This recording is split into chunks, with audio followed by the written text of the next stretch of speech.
Hello students, आज का हमारा टॉपिक है एडवांटेजेस ऑफ नेगेटिव फीडबैक, ऋणात्मक पुनर्निवेश के लाभ। हम लोग फीडबैक को पढ़ रहे थे। इसके अंदर हमने फीडबैक की डेफिनेशन पढ़ी थी कि फीडबैक क्या होता है, और फीडबैक के टाइप्स पढ़े थे कि फीडबैक जो होता है दो प्रकार का था। एक था पॉजिटिव फीडबैक और दूसरा क्या होता है, नेगेटिव फीडबैक। ठीक है, तो हमने फीडबैक के टाइप्स पढ़ लिए थे कि फीडबैक जो होता है वो दो टाइप का होगा, पॉजिटिव और नेगेटिव फीडबैक। और हमने यहाँ पर फीडबैक के बाद में जो गेन आता है उसके लिए हमने इक्वेशन निकाली थी। ये हमारा परिणामी लब्धि होती है, रिजल्टेंट गेन होता है। एफ का मान आया था A/1 माइनस ए बीटा, जहां पर ए क्या है, प्रवर्धक की मूल लब्धि है, जो हमारा एम्पलीफायर है उसकी क्या है, उसका गेन है। और जो बीटा है इसे पुनर्निवेशी अनुपात फीडबैक रेशियो कहते हैं। और ये जो बीटा है वो हमारा पैसिव एलिमेंट होता है नॉर्मली, लेकिन ये सक्रिय जो हमारे अवयव होते हैं वो भी हो सकते हैं, जैसे ट्रांजिस्टर वगैरह। ठीक है, एक्टिव एलिमेंट भी हो सकते हैं। तो यहाँ तक हमने इसका एक्सप्रेशन निकाल लिया था प्रीवियस लेक्चर के अंदर। ठीक है, तो प्रीवियस लेक्चर में जब हमने AF equal to A/1 minus A beta ज्ञात किया था, तो यहाँ पर हम लोग देखते हैं कि जो हमारा AF equal to A/1 minus A beta आता है, इसके अंदर अगर हमारा जो फीडबैक है वो पॉजिटिव हुआ, ठीक है, पॉजिटिव फीडबैक होगा, तो mode of 1 minus A beta का मान क्या होगा, लेस देन 1 होगा। ठीक है, क्योंकि अगर पॉजिटिव फीडबैक है तो ए बीटा का मान पॉजिटिव ही रहेगा, और 1 में से अगर हम उसको माइनस करते हैं तो ये लेस देन 1 होगा। और अगर ये लेस देन 1 है तो AF का मान क्या होगा, ग्रेटर देन A होगा। ठीक है, तो यहाँ से हमारे पास में क्या आ गया कि अगर हम पॉजिटिव फीडबैक को यूज करें तो गेन में क्या होता है, वृद्धि होती है, इंक्रीज होता है। दूसरा अगर हम बात करें कि mode of 1 minus A beta का मान 0 हो, यानी जो हमारा ए बीटा है वो क्या हो, 1 के इक्वल हो। ठीक है, अगर ये 1 के इक्वल हुआ तो क्या हो जाएगा, 1 minus A beta equal to 0 हो जाएगा। तो ये जो कंडीशन हमें मिलती है इसके अंदर क्या होता है कि बिना निविष्ट किए किसी भी एम्पलीफायर से लगातार हम आउटपुट ले सकते हैं। तो ये कंडीशन किसके अंदर आती है, ऑसिलेटर में।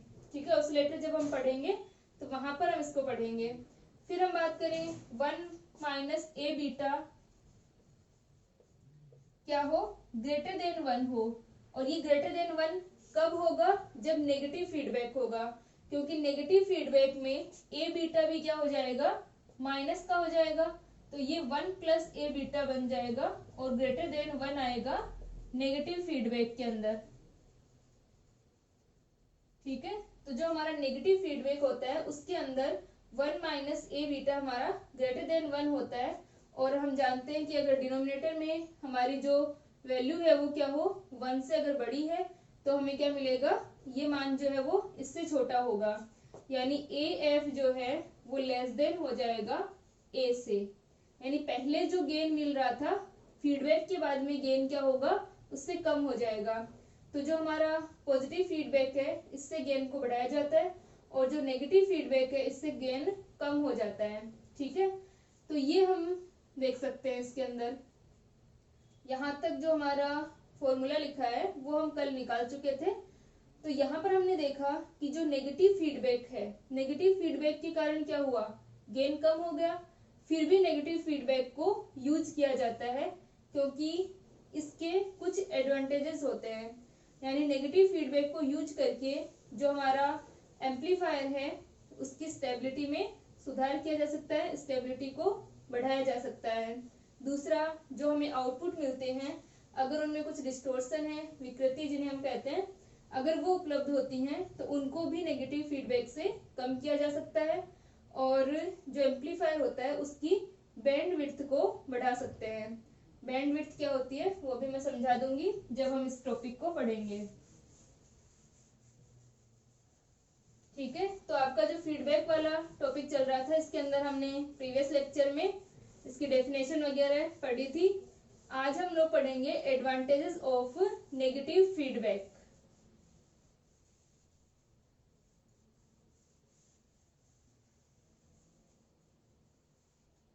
ठीक है, और जो ये हमारा फीडबैक होता है, फीडबैक रेशियो को डेसिबल में लिखते हैं। n इक्वल टू हमारे पास में आता है 20 log 10 mod of AF upon A, तो उसको हम लिख सकते हैं n equals to 20 log 10 mod of 1 minus A beta. ये डेसिबल के अंदर होता है। ठीक है, इस प्रकार से हम इसको लिखते हैं। ठीक है, इसको प्रतिगमन अंतर कहते हैं। तो अब हम लोग पढ़ रहे हैं नेगेटिव फीडबैक के लाभ। ऋणात्मक पुनर्निवेश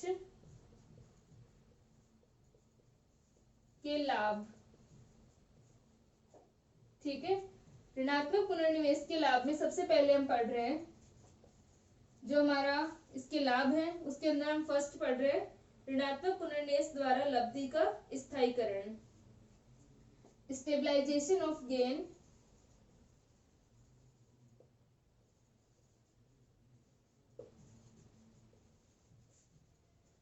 बाय नेगेटिव फीडबैक।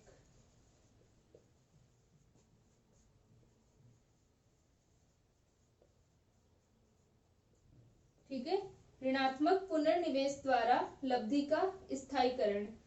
जो हमारे एम्पलीफायर है, ठीक है, उसका जो गेन है उसको क्या करते हैं, स्टेबल करते हैं। जो हमारा ट्रांजिस्टर या कोई भी एम्पलीफायर हम यूज कर रहे हैं उसकी स्टेबिलिटी को नेगेटिव फीडबैक के द्वारा बढ़ाया जा सकता है। ठीक है, तो हमने पढ़ा था कि जो स्टेबिलिटी फैक्टर होगा वो हमारा क्या होता है, एस होता है।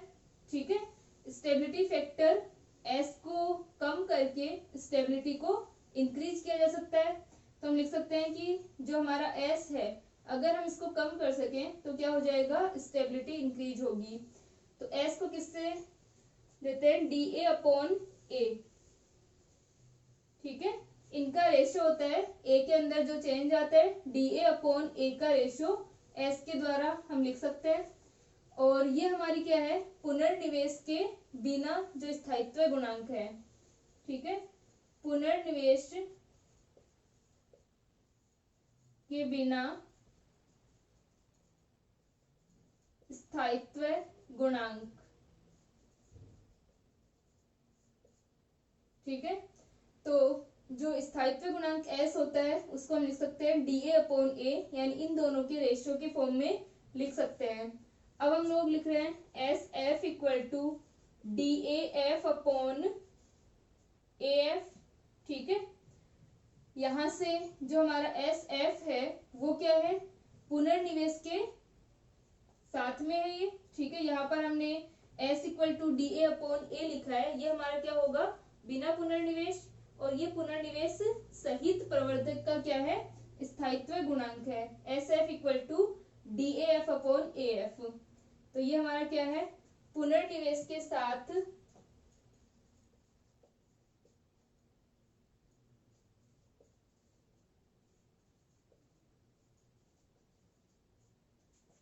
या सहित प्रवर्धक का स्थायित्व गुणांक। ठीक है, किसी भी प्रवर्धक की जो लब्धि है या जो गेन है वो क्या होता है, टेम्परेचर या उसके जो प्राचल होते हैं, पैरामीटर्स होते हैं, उनके वजह से क्या होता है, ये प्रभावित होता है। या फिर हम जो ट्रांजिस्टर यूज करते हैं या जो भी हम एम्पलीफायर यूज कर रहे हैं उसकी जगह दूसरा अगर हम ट्रांजिस्टर लगाएं तो क्या होगा, इसमें परिवर्तन आते हैं। ठीक है, तो स्टेबिलिटी को बढ़ाने के लिए हम एस को कम करेंगे। तो यहाँ पर हम देखते हैं कि हमने s equal to D A upon A से इसको डिफाइन कर सकते हैं, और ये बिना पुनर्निवेश है, और ये हमारे पास में पुनर्निवेश के साथ में एस एफ इक्वल टू क्या है, D A F upon A F है। ठीक है, अब यहाँ से हमने फॉर्मूला लिखा था कि A F equal to A upon 1 minus A beta होता है। ठीक है, तो यहाँ से हम लोग क्या निकाले, ए एफ इक्वल टू क्या है, ए अपॉन 1 माइनस ए बीटा, ये हमारा फॉर्मूला आता है फीडबैक के बाद में जो रिजल्टेंट हमारी वैल्यू आएगी, ठीक है, रिजल्टेंट जो गेन आएगा, तो हम निकाल सकते हैं DAF upon DA equal to, इसको हम ए के रिस्पेक्ट में डिफरेंशिएट करें तो ये हो जाएगा 1 upon A upon 1 minus A beta है, ए ऐसे कैसे, और 1 अपॉन 1 माइनस ए बीटा का हमने किया, हम इस वजह से लिख सकते हैं कि AF equal to A into 1 minus, चाहे तो U अपॉन V की फॉर्म में लिख के कर लो या U इंटू V से कर लेना, 1 माइनस ए बीटा, ठीक है। तो ए हमारा ऐसे कैसे, और हमने 1 अपॉन 1 माइनस ए बीटा का किया, तो ये हो जाएगा माइनस का 1 माइनस ए बीटा, और माइनस ए बीटा का करेंगे तो आ जाएगा प्लस का बीटा, ठीक है। फिर उसके बाद में यहाँ पर स्क्वायर हो जाएगा, प्लस ए का किया तो 1 अपॉन 1 माइनस ए बीटा, ये आ गया। अब हम इसको लिख सकते हैं DAF upon DA equal to 1 minus A beta का स्क्वायर, और इसमें तो क्या आ जाएगा ए बीटा, यहाँ पर आएगा प्लस, यहाँ पर हमारा सिंगल है, यहाँ पर स्क्वायर है, तो 1 माइनस ए बीटा, तो DAF अपॉन DA का मान कितना आ गया 1 अपॉन 1 माइनस ए बीटा का स्क्वायर, ये आ गया हमारे पास में DAF अपॉन DA का मान। इसको हम लिख सकते हैं, ठीक है, ये लिख लिया DAF upon DA equal to, ये हो जाएगा 1 upon 1 minus A beta dot 1 upon 1 minus A beta, ठीक है। और ये किन दोनों का हमारा जो AF का मान है, यहां से हम रख दें इसको 1 अपॉन 1 माइनस ए बीटा की जगह हम क्या लिख सकते हैं AF अपॉन A लिख सकते हैं, तो ये हमारा आ जाएगा DAF upon DA equal to AF upon 1 minus A beta, यहाँ पर स्क्वायर था 1 माइनस ए बीटा का, एक तो हम ऐसे कैसे रहने देंगे, और जो एक हमारा 1 अपॉन 1 माइनस ए बीटा है उसकी जगह हम क्या लिख रहे हैं AF अपॉन A लिख रहे हैं, तो ये आ जाएगा AF अपॉन A आ जाएगा।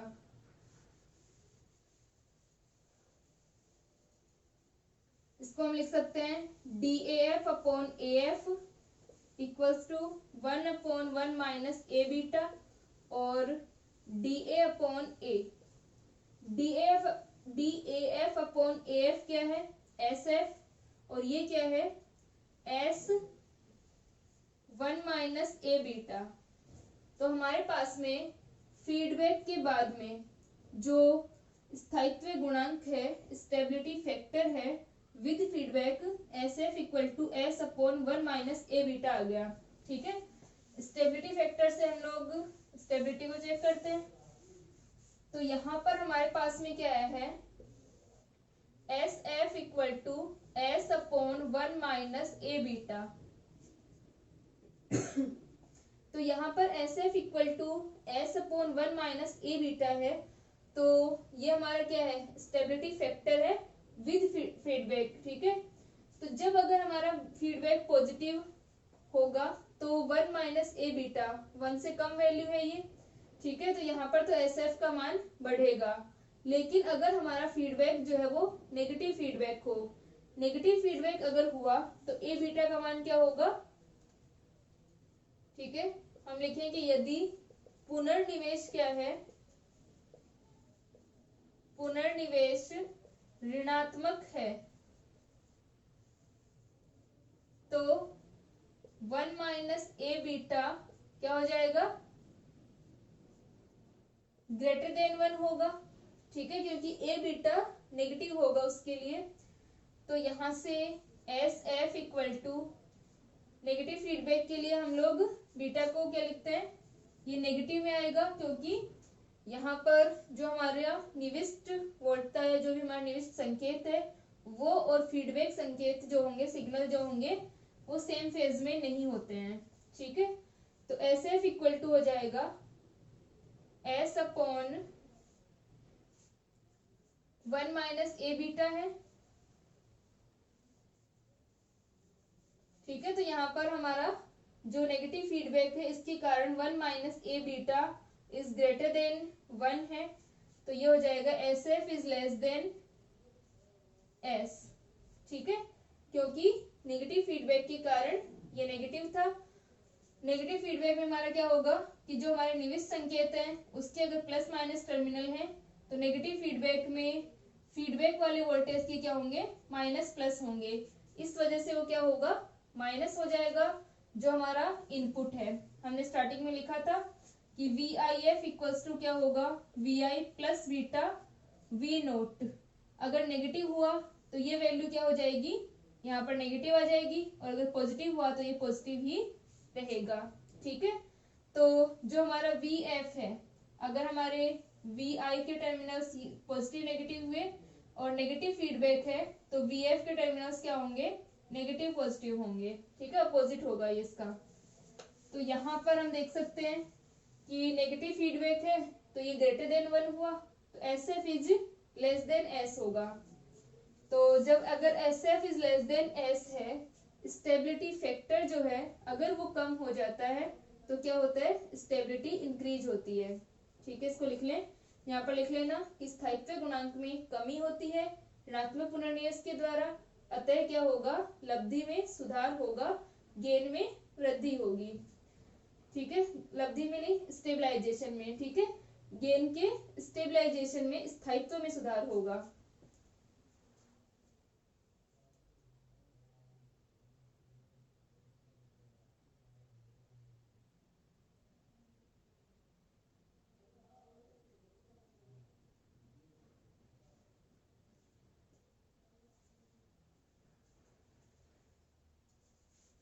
ठीक है, यहाँ तक हो गया।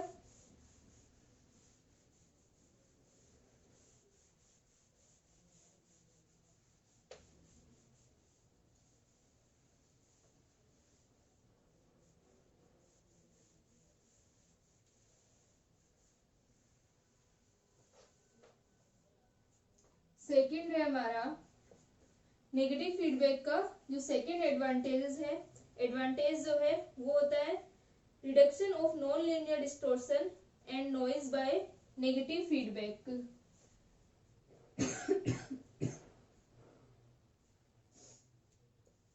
रिडक्शन ऑफ नॉन लीनियर, ठीक है, reduction of non linear distortion and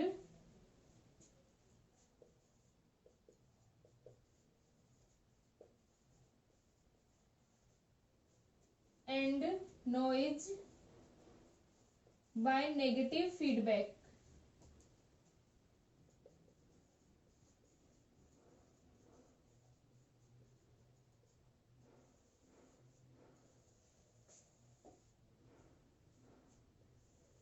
ठीक है, अरेखीय विरूपण तथा रव का न्यूनीकरण कर सकते हैं, उनको कम कर सकते हैं नेगेटिव फीडबैक के द्वारा। ठीक है, तो जो हमारा नॉन लीनियर डिस्टोर्शन क्या होगा कि जब हम क्या करते हैं कि किसी भी सर्किट जो हमारा एम्पलीफायर है, अगर क्या किया जाए उसके निविष्ट पर जो हम वी आई का मान देते हैं वो क्या हो, अगर अधिक आयाम का संकेत प्रयुक्त किया जाए, इसका एम्पलीट्यूड ज्यादा हो, तो क्या होता है कि जो ट्रांसफर कैरेक्टरिस्टिक्स मिलते हैं, ठीक है, ट्रांसफर कैरेक्टरिस्टिक्स क्या हो जाते हैं जब हम एम्पलीफायर की कैरेक्टरिस्टिक्स बनाते हैं, तो यहाँ पर हम बात कर रहे हैं ट्रांसफर कैरेक्टरिस्टिक्स की, तो वो क्या होते हैं कि अरेखीय मिलते हैं, नॉन लीनियर मिलते हैं।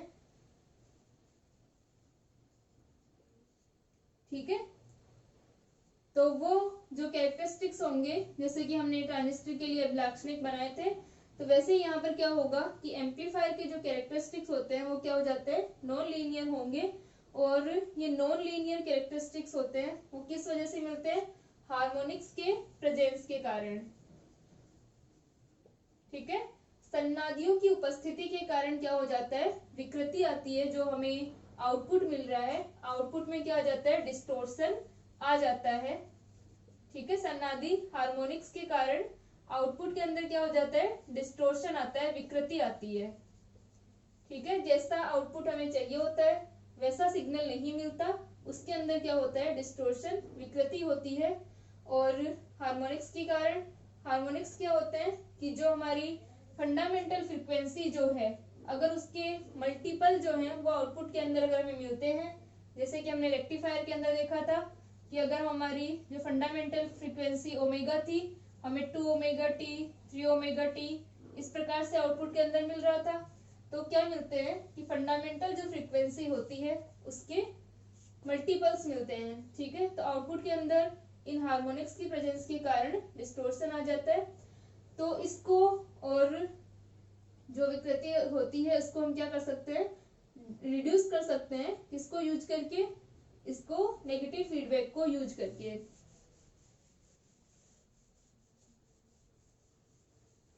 ठीक है,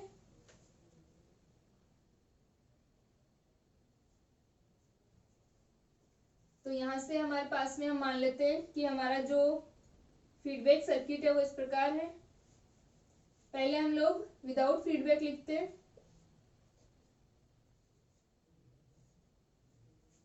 ठीक है, तो यहाँ पर हमारा एक तो डिस्टोर्शन को कम कर सकते हैं, दूसरा नॉइज। नॉइज क्या होगा कि अनियमित जो परिवर्तन आते हैं आउटपुट के अंदर उनको भी कम किया जा सकता है। तो ये हमारा क्या है, एम्पलीफायर है। और ये इसके अंदर क्या आ रहा है, डिस्टोर्शन आ रहा है, जिसे हम वीडी से शो कर रहे हैं। तो हमारा जो आउटपुट है वो क्या होगा, इस वी आई और इस वीडी का समीशन मिलेगा हमें, क्योंकि उसके अंदर क्या हो रहे हैं, डिस्टोर्शन आ रहे हैं। तो यहाँ पर ये हमारा वी आई है, ये एम्पलीफायर है, और यहाँ पर एड मान लेते हैं कि साथ में एड क्या हो रहे हैं, डिस्टोर्शन भी आ रहे हैं, वीडी वोल्टेज। और ये हमारा वी आउटपुट है। ये अभी तक हम बात कर रहे हैं विदाउट फीडबैक के। ठीक है, अभी तक हमने फीडबैक नहीं दिया है, विदाउट फीडबैक हमारे पास में ये मिल रहा है। तो वी आउटपुट क्या होगा, वी आउटपुट हो जाएगा ए वी आई, क्योंकि ए क्या होता है, गेन जो होता है एम्पलीफायर का वो क्या होता है, V output upon V input. तो V not equal to A V I हो गया प्लस वी डी, क्योंकि इसमें साथ में जो डिस्टोर्शन है वो भी मिलेगा। तो A V I plus V D आ गया हमारे पास। अब बिना वी डी के जब डिस्टोर्शन ऐड नहीं हो, बिना विरूपण या विकृति के निर्गत वोल्टता मान लेते हैं कितनी है, VOS है। तो VOS का मान क्या होगा, अगर उसमें विरूपण नहीं है तो VOS का मान तब तक तो क्या रहेगा, AVI ही रहेगा, क्योंकि VD को अगर ऐड ना करें तो ये आ जाएगा AVI। ठीक है, अब हम बात करते हैं फीडबैक की। तो हम लिख सकते हैं पुनर्निवेश करने पर, ठीक है, या फिर हम करें कि पुनर्निवेश हम इस प्रकार करें कि जो निविष्ट संकेत है हमारा उसमें इस प्रकार हम फीडबैक दे रहे हैं कि जो हमारा आउटपुट है वो क्या हो, इतना ही रहे जितना पहले था। ठीक है, तो पुनर्निवेश करने पर हमारा सर्किट क्या हो जाएगा, ये हमारा ए है, ये हमें वी आउटपुट मिल रहा था। पुनर्निवेश कैसे करते हैं, वी आउटपुट का कुछ पार्ट वापस से इनपुट पर देते हैं, ये हमारा वी आई और ये हो जाएगा वी आई एफ हो जाएगा। ठीक है, पुनर्निवेश कर देते हैं वापस से हम लोग जो हमारा आउटपुट है उसका कुछ पार्ट। ठीक है, यहाँ तक बना ले इसको।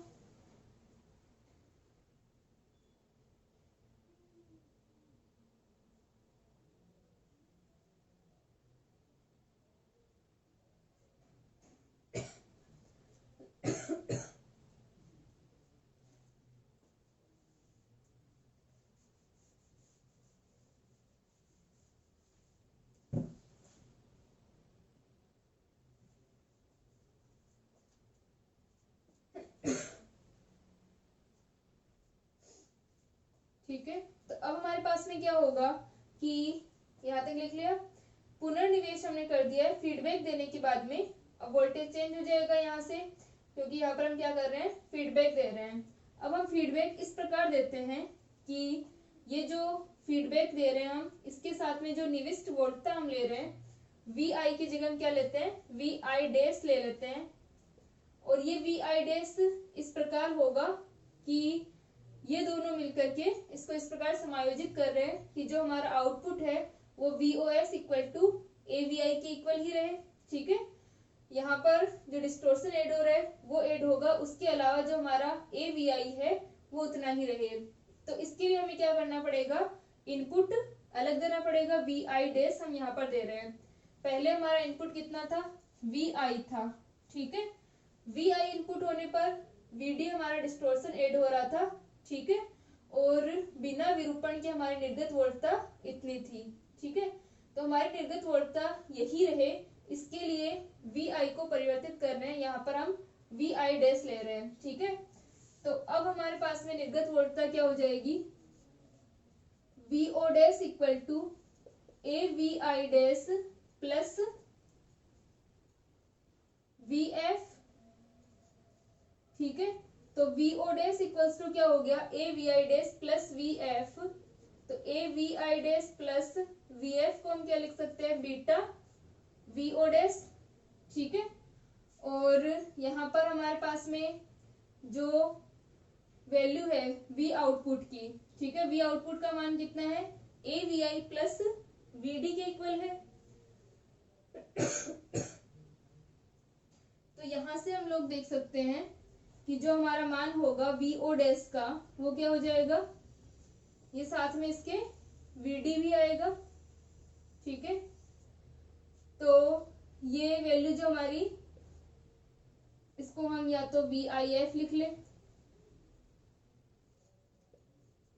क्योंकि यहाँ पर फीडबैक के बाद में हमें क्या मिल जाएगा, VIF वैल्यू मिल जाएगी। ठीक है, तो इसे हम VIF प्लस VD लिख सकते हैं, VIF प्लस VD।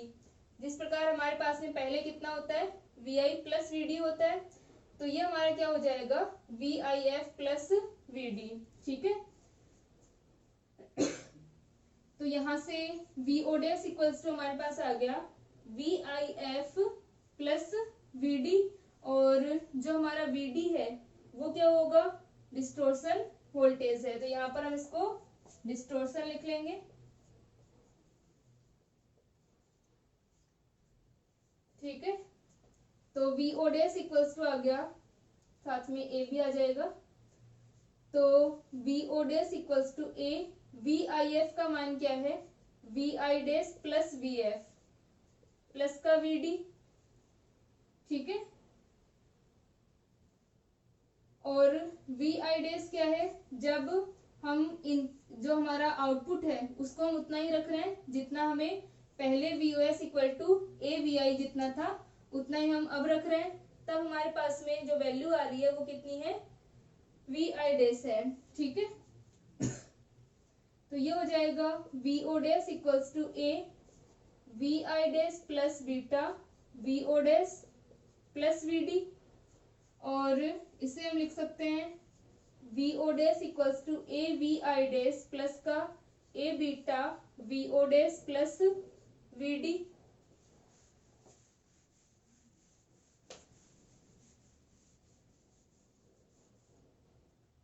तो यहाँ से आ जाएगा VO dash equals to VO dash minus का A beta VO dash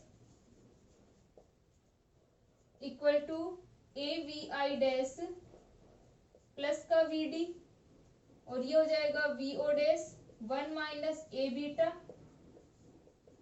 AVI dash plus का VD, तो ये आ जाएगा VO dash equals to AVI dash या A upon 1 minus A beta VI dash plus VD upon 1 minus A beta. ठीक है, तो यहाँ से हमारे पास में ये इक्वेशन आ गई, VO dash equals to A upon 1 minus A beta VI dash plus VD upon 1 minus A beta. यहाँ पर हमने क्या किया था कि जो हमारा वैल्यू है वी आउटपुट, अब हमारे पास में क्या होगा, A V I F plus V D होगा। वी आई एफ क्या है, फीडबैक देने के बाद में वोल्टेज है, और वी आई एफ किस किस से मिलकर के बना है, वी आई डैश से और वी एफ से। ठीक है, तो V O dash equals to हमारे पास में ये आ गया। अब हम देख सकते हैं कि अगर हम वी आई डैश का मान क्या ले लें, 1 माइनस ए बीटा वी आई ले लें। ठीक है, वी आई डैश की जगह हम लोग, मतलब वी आई डैश का हमारा मान क्या हो सकता है, 1 minus A beta V I. अगर हम यहाँ रखें तो क्या हो जाएगा, A upon 1 minus A beta और 1 minus A beta into V I. अगर हम ये मान लेते हैं तो ये कैंसिल हो जाएंगे और क्या बच जाएगा, ए वी आई बच जाएगा। ठीक है, तो यहाँ से हम देख सकते हैं कि अगर हम वी आई डैश को इतना लेते हैं तो हमारे पास में जो वी ओ एस का मान है, यानी विदाउट डिस्टोर्शन जो हमने लिखा था ए वी आई, उतना ही रहेगा। ठीक है, तो हमें वी आई के अंदर कितना चेंज करना पड़ेगा, इतना चेंज करना पड़ेगा, तो हमारा जो आउटपुट है वो उतना ही आ जाएगा। ठीक है, अब दूसरी हम बात करते हैं कि हमें क्या करना था, नेगेटिव फीडबैक के द्वारा इस डिस्टोर्शन को कम करना था, वीडी को कम करना था। ठीक है, तो क्या वीडी कम हो सकता है, तो यहाँ पर हमारे पास में जो डिस्टोर्शन वोल्टेज आ रहा है वो कितना आ रहा है, VD upon 1 minus A beta आ रहा है। ठीक है, पहले वीडी था, अब कितना आ गया, VD upon 1 minus A beta आ रहा है। तो अगर नेगेटिव फीडबैक है, यदि ऋणात्मक पुनर्निवेश है,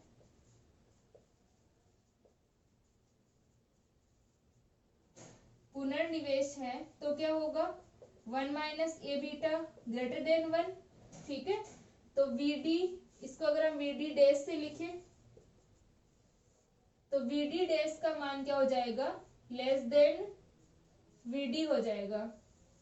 तो हम क्या कर सकते हैं, डिस्टोर्शन को कम कर सकते हैं नेगेटिव फीडबैक के द्वारा। ठीक है, तो ये नेगेटिव फीडबैक के एडवांटेजेस हैं, इसको लिख लें।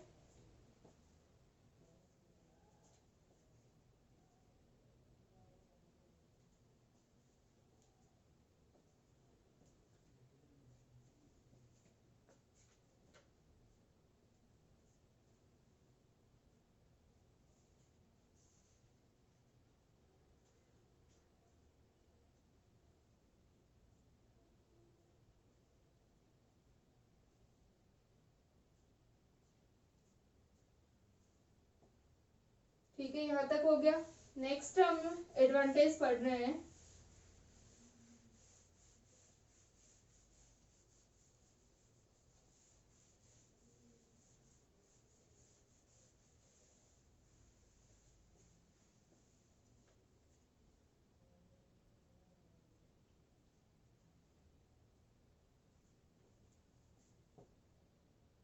नेक्स्ट है हमारा increase in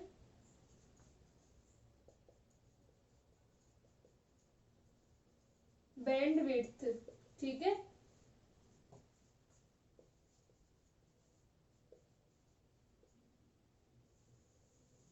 increase in bandwidth, या फिर हम लिख सकते हैं कि जो हमारा फ्रीक्वेंसी रेस्पॉन्स है उसके अंदर क्या होगा, इम्प्रूवमेंट होगा।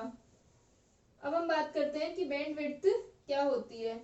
हमारे पास में कोई भी एम्पलीफायर है, ठीक है, तो एम्पलीफायर के अंदर हम क्या करते हैं, कुछ ना कुछ इनपुट देते हैं, वी आई, या हम बात करें वी एस हमारा सिग्नल होगा। ठीक है, तो जो सिग्नल होगा उसकी कुछ ना कुछ फ्रीक्वेंसी होगी। ठीक है, तो और जो हमारा एम्पलीफायर है वो क्या करता है, सिग्नल को एम्पलीफाई करता है, प्रवर्धित करता है, तो क्या मिलेगा, गेन होगा। ठीक है, लाभ होगा, यहाँ पर लब्धि हमें मिलेगी। इसे हम क्या कहते हैं, गेन कहते हैं, कि एम्पलीफायर जो हम यूज कर रहे हैं कितना सिग्नल को एम्पलीफाई करता है। तो अगर हम कर्व बनाएं फ्रीक्वेंसी के बीच में और गेन के बीच में, ठीक है, तो ये जो कर्व होता है वो फ्रीक्वेंसी रेस्पॉन्स कर्व कहलाता है। ये कर्व कुछ इस प्रकार हमें मिलता है। ठीक है, तो यहाँ पर जो बीच वाला जो हमारे फ्रीक्वेंसी रेंज है, यहाँ पर हम देख सकते हैं कि इस फ्रीक्वेंसी रेंज में एक कांस्टेंट गेन हमें मिल रहा है। ठीक है, गेन यहाँ पर ए का मान अधिक है। और अगर हम लो फ्रीक्वेंसी की बात करें तो हम देख सकते हैं कि गेन जो है वो डिक्रीज हो रहा है। इसी प्रकार जो हाई फ्रीक्वेंसी है वहां पर भी गेन डिक्रीज हो रहा है। तो जो हमारी मैक्सिमम वैल्यू होती है ए एम, इस ए एम मैक्सिमम वैल्यू का, यानी जो हमारा ए है इसके अंदर जो हमें मैक्सिमम वैल्यू मिलती है, इसका ए एम बाय रूट 2, उस पॉइंट को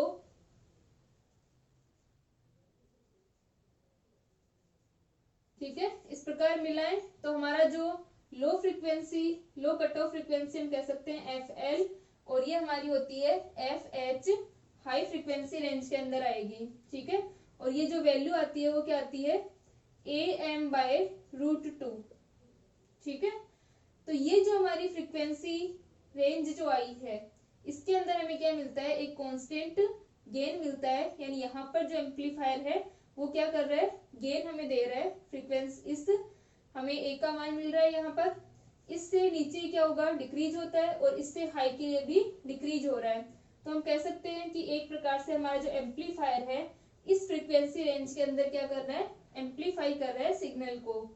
तो इनका जो डिफरेंस होता है F H minus F L जो होगा हमारे पास में, वो क्या कहलाती है, किसी भी एम्पलीफायर की बैंड विड्थ कहलाती है। ठीक है, तो जो नेगेटिव फीडबैक है उससे क्या कर सकते हैं, इस बैंड विड्थ में क्या कर सकते हैं, उसको इंक्रीज कर सकते हैं, बढ़ा सकते हैं। यानी यहाँ पर एफ एल और भी कम पे मिले हमें, और एफ एच और भी हाई पर मिले। ठीक है, तो हम देख सकते हैं कि यहाँ पर अगर और भी कम कर दें, जो लो उसकी कट ऑफ हम बात कर रहे थे कि इस फ्रीक्वेंसी से हाई के लिए और इस हाई से लो के लिए हमारी क्या मिलती है, गेन हमें मिलता है। तो अगर ये इसकी रेंज को बढ़ा दे तो यहाँ से रेंज बढ़ जाएगी। तो नेगेटिव फीडबैक के द्वारा क्या किया जा सकता है, इस रेंज को, फ्रीक्वेंसी रेंज को बढ़ाया जा सकता है, इस बैंड विड्थ को इंक्रीज किया जा सकता है।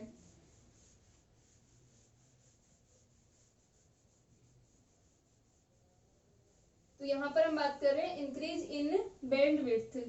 तो जो हमारा गेन होता है लो फ्रीक्वेंसी और हाई फ्रीक्वेंसी पर, उसके फॉर्मूले होते हैं कि ए एल इक्वल टू, ये हमारा लो फ्रीक्वेंसी के लिए गेन है। ये अभी आप लोगों के नहीं है तो एक बार सिर्फ इसका फॉर्मूला याद कर ले। A L equal to A M upon 1 minus J या iota F L upon F. ठीक है, जहां पर एफ एल क्या है, लो फ्रीक्वेंसी, और जो हमने बात की थी एफ एल उस कर्व के अंदर, और ए एम क्या है, मिडिल फ्रीक्वेंसी रेंज या फ्रीक्वेंसी पर गेन है। ठीक है, मध्य आवृत्ति पर, और ये लो ऑफ फ्रीक्वेंसी गेन है। ए एल क्या है, निम्न आवृत्ति पर लब्धि होगी, लो फ्रीक्वेंसी गेन होगा, निम्न आवृत्ति लब्धि, और ए एम जो है वो क्या है, मध्य आवृत्ति लब्धि है, मीडियम फ्रीक्वेंसी गेन है।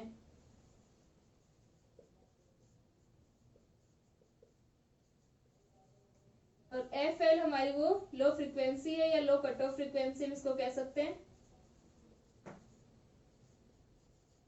ठीक है, तो ये हमारे पास में ए एल का मान मिलता है। अब हम बात करें हाई फ्रीक्वेंसी रेंज के अंदर, तो हाई फ्रीक्वेंसी रेंज के अंदर आता है A H equal to A M upon 1 plus J F upon F H.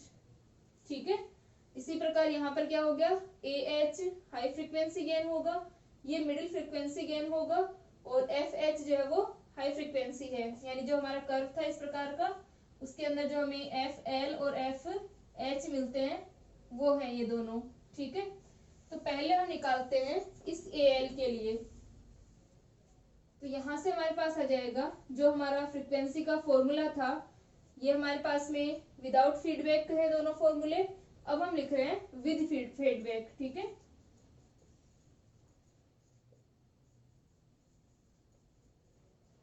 ये क्या है, विदाउट फीडबैक, और अब हम लिखते हैं विद फीडबैक।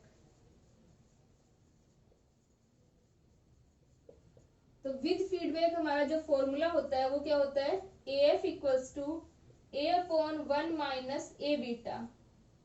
ठीक है, तो हम पहले निकालते हैं लो रेंज के लिए, लो फ्रीक्वेंसी के लिए। तो लो फ्रीक्वेंसी के लिए आ जाएगा AFL equal to AL upon 1 minus AL beta. ठीक है, ये आ गया हमारे पास में। यहां से हम AL का मान रख दें इसके अंदर, तो ये आ जाएगा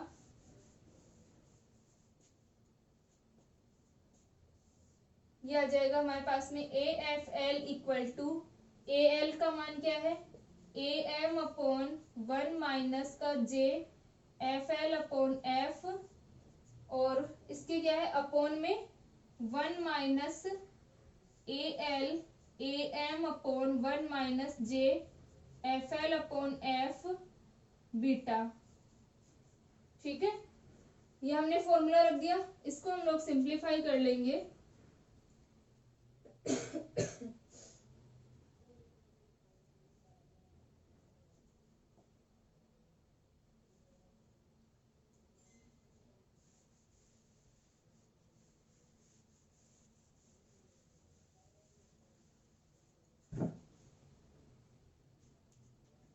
तो ये हमारे पास में आ जाएगा AFL equal to AM upon 1 minus का JFL अपॉन F, और इसके मल्टीप्लाई में आ जाएगा, इस 1 माइनस JFL अपॉन F को हम 1 से मल्टीप्लाई कर दें, तो 1 माइनस का JFL अपॉन F माइनस का AM बीटा, और ये मल्टीप्लाई यहाँ से LCM हमने इसको लिया, तो ये ऊपर चला जाएगा 1 माइनस का JFL अपॉन F, ये इससे कैंसिल हो जाएगा। तो AFL इक्वल टू क्या होगा, AM अपॉन 1 माइनस का JFL अपॉन F माइनस का AM बीटा। ठीक है, ये हमारे पास में आ जाएगा 1 minus JFL upon F minus का A बीटा M। ठीक है,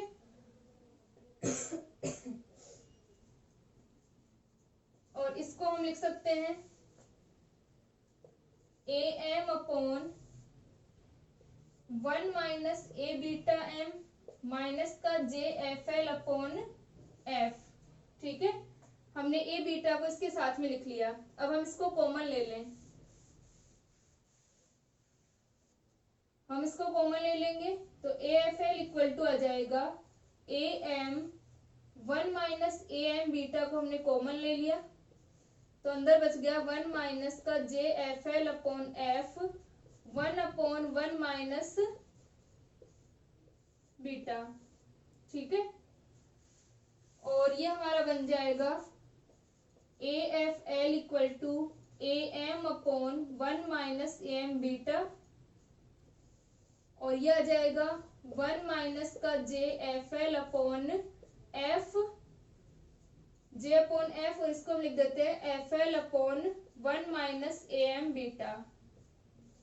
ठीक है, और इसको हम लिख सकते हैं, इसको हम जो हमारी फ्रीक्वेंसी होती है, ये जो गेन होता है फीडबैक के साथ में कितना आता है, A upon 1 minus A beta आता है, तो इसको हम लिख सकते हैं AMF अपॉन 1 माइनस का J अपॉन F, और इसको हम लिख देंगे FLF। FL upon 1 minus AM beta को हम FLF लिख रहे हैं। ये F हमने किसके लिए लगाया है, विद फीडबैक के लिए, यानी फीडबैक के बाद में हमें ये मान मिल रहे हैं, जहां पर हमारा AMF क्या है, AM upon 1 minus AM beta, और FLF क्या है, FL upon 1 minus AM beta. तो अब हम देख सकते हैं कि जो हमारा FLF का मान आ रहा है, यानी जो हमारी लो कट ऑफ फ्रिक्वेंसी थी वो क्या आ रही है, अब 1 माइनस AM बीटा से डिवाइड हो रही है। तो अगर हमारा फीडबैक जो है वो क्या हो, नेगेटिव हो, तो हमें पता है 1 माइनस A बीटा का मान क्या होता है, ग्रेटर देन 1 होता है। तो हम लिख सकते हैं कि नेगेटिव फीडबैक के अंदर क्या हो जाएगा, नेगेटिव फीडबैक में FLF इज लेस देन हो जाएगी FL। ठीक है, तो जो हमारा कर्व था हमारा कर्व क्या था, इस प्रकार था। तो उसके अंदर जो पहले हमें एफ एल यहाँ मिल रहा था, फीडबैक के बाद में क्या होगा, वो और भी पहले मिलेगा, क्योंकि लेस देन हो गई है, कम हो गई। तो ये रेंज इस साइड हमारी बढ़ चुकी है।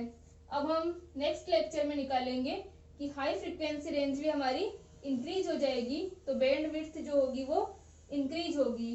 तो नेगेटिव फीडबैक को यूज करके बैंड विड्थ को इंक्रीज किया जा सकता है। ठीक है, नेक्स्ट लेक्चर में हम लोग हाई फ्रिक्वेंसी के लिए निकालेंगे। ठीक है।